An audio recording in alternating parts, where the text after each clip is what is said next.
بسم اللہ الرحمن الرحیم رب اشرح لی صدری ویسر لی امری واحلل عقدۃ من لسانی یفقہوا قولی۔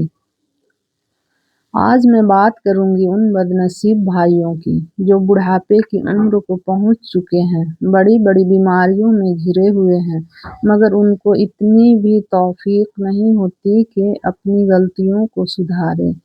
یہ ڈائریکٹ تو نہیں کہتے، مگر انڈائریکٹ اپنے عمل کے ذریعے یہ ثابت کرتے ہیں کہ مجھے جہنم کی آگ میں جلنا تو گوارا ہے، مگر بہنوں کی وراثتی جائیداد کو لوٹانا گوارا نہیں۔ پتہ ہے ہم لوگوں کو لگتا ہے کہ نماز، روزہ، حج، زکوٰۃ کے ذریعے ہم جنت میں داخل ہو جائیں گے، لیکن یہ ہماری بھول ہے، کیونکہ ایک بار رسول اللہ صلی اللہ علیہ وسلم نے فرمایا، کیا تم جانتے ہو مفلس کون ہے؟ صحابہ رضی اللہ عنہ نے عرض کیا، ہمیں مفلس وہ ہے جس کے پاس نہ درہم ہو نہ مال۔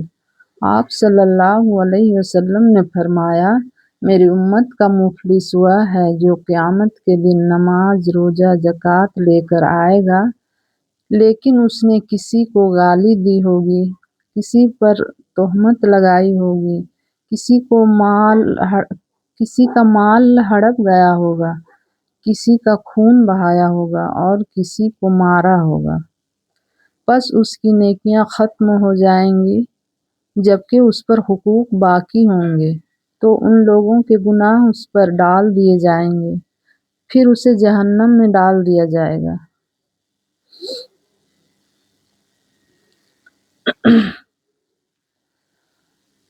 آپ جہنم کو ہلکے میں نہ لیں، یہ بہت برا ٹھکانہ ہے۔ ایک بار رسول اللہ صلی اللہ علیہ وسلم نے فرمایا، اگر جہنم میں ایک پتھر پھینکا جائے تو وہ 70 سال تک گرتا رہے گا، پھر جا کر جہنم کی تہہ تک پہنچے گا۔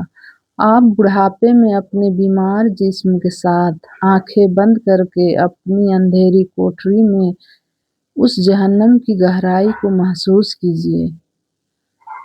پھر وہاں پہنچنے کے بعد جب آپ کو بھوک لگے گی تو اللہ فرماتا ہے سورہ غاشیہ آیت نمبر 6 میں، ان کے لیے کانٹے دار جھاڑ کے سوا کچھ کھانا نہ ہوگا۔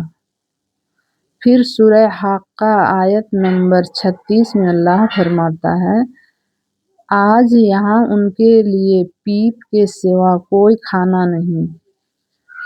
پھر جب پیاس لگے گی تو اللہ فرماتا ہے سورہ محمد آیت نمبر 15 میں، اور انہیں ایسا کھولتا ہوا پانی پلایا جائے گا جو ان کی آنتوں کو ٹکڑے ٹکڑے کر دے گا۔ سورہ ابراہیم آیت نمبر 16 میں اللہ فرماتا ہے، وہ پیپ پیے گا مگر اسے نگل نہ سکے گا۔ میں اپنے ان بزرگ بھائیوں اور باپ داداؤں سے کہنا چاہتی ہوں کہ اگر آپ ہی ایسی حرکت کریں گے تو پھر آپ ہم جیسے بچوں سے کیا امید کرتے ہیں کہ ہم آپ کے مرنے کے بعد آپ کے لیے مغفرت کی دعا کریں گے؟ ہرگز نہیں۔ ہمیں اتنی فرصت کہاں ہے کہ ہم آپ کو یاد کر پائیں۔ ہاں اتنا ضرور کر دیں گے کہ جب آپ مریں گے تو قرآن خوانی کا رسم جو آپ لوگوں نے ایجاد کیا ہے اس پر عمل کرتے ہوئے ایک دن قرآن خوانی کا پروگرام رکھیں گے۔ کچھ بچے مدرسوں سے لائیں گے، کچھ محلے کے ہوں گے، کچھ رشتہ داروں کے ہوں گے۔ ہم نہیں پڑھیں گے، ہم تو بریانی اور زردہ بنانے میں مصروف رہیں گے۔ اتنا تو ضرور کر دیں گے کیونکہ آپ نے ہمارے لیے اپنی پوری زندگی گنوا دی، اپنی بہنوں، ماؤں، بیٹیوں کا حق مار مار کر ہمارے لیے عالیشان مکان بنا دیے، گاڑیاں خرید کر دیے، زمین جگہ بھی بچا کر رکھ دیے ہیں، تو اتنا حق تو بنتا ہے۔ اس سے زیادہ کہ آپ ہم سے امید ہی نہ رکھیں۔ ہم خود کا نہیں ہو پا رہے ہیں تو آپ کا کہاں سے ہوں گے؟ میرے پیارے بزرگوں، بھائیوں اور بہنوں، ابھی بھی وقت ہے اللہ کو منانے کا، کیونکہ اللہ غفور الرحیم ہے۔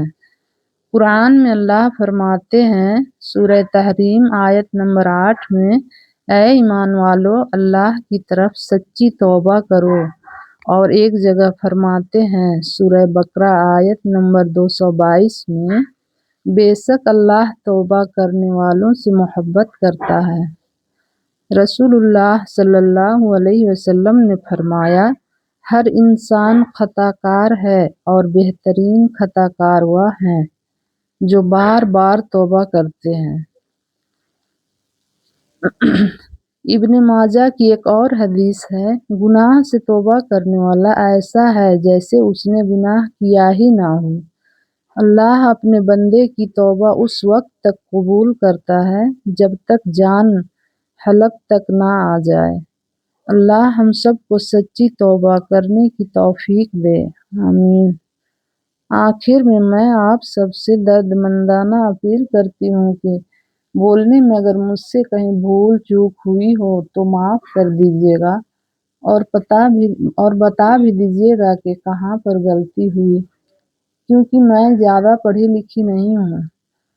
اور میرے چینل کو ضرور سے ضرور لائک، شیئر اور سبسکرائب کر دیجیے گا تاکہ مجھے آپ لوگوں سے جڑے رہنے کا موقع ملے۔ السلام علیکم ورحمۃ اللہ وبرکاتہ۔